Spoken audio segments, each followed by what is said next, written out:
Hey guys, Caleb Brown, New Planner Recruiting here. Hope everybody is doing well.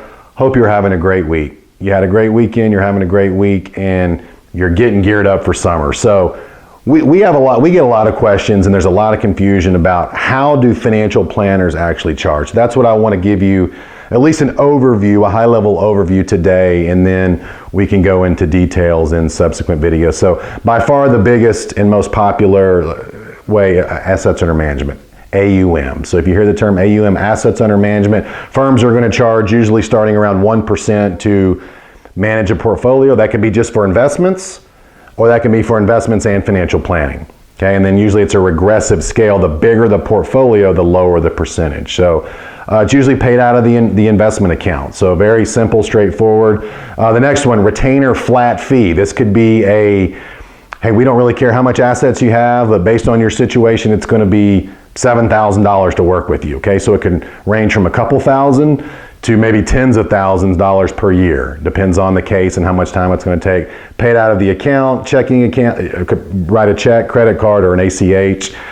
Hourly, just think of like a CPA or an attorney, so project-based billing. It's going to take me 8 hours to do your plan, and I charge $200 an hour. Okay, I've seen anywhere from a couple $100 an hour all the way up to probably maybe $1,000 an hour. There's big time law firms that charge a lot more than that, but at least in financial planning, that's where most people are. Subscription fees, again, just like a Spotify or Netflix or car wash, or these can be a couple hundred, maybe up to about $1,000 per month to get people to pay for planning and pay for advice on a monthly basis.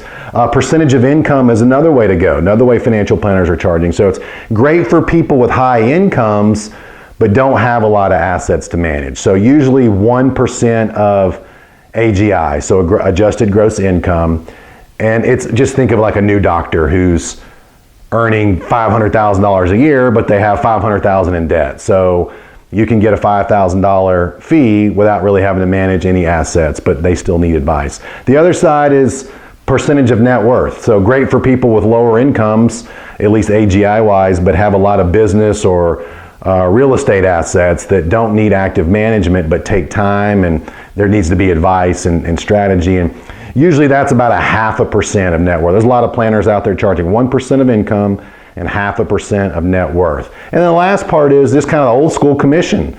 You make a sale, you sell a product, usually an investment or insurance product, and you're going to get paid from a third party, that company whose product that you just sold, they're going to give you a sales commission. So that's how the industry got started. So just think of like an annuity or variable universal life or universal life. So AUM, retainer flat fee, hourly, subscription, percentage of income, percentage of net worth, commissions.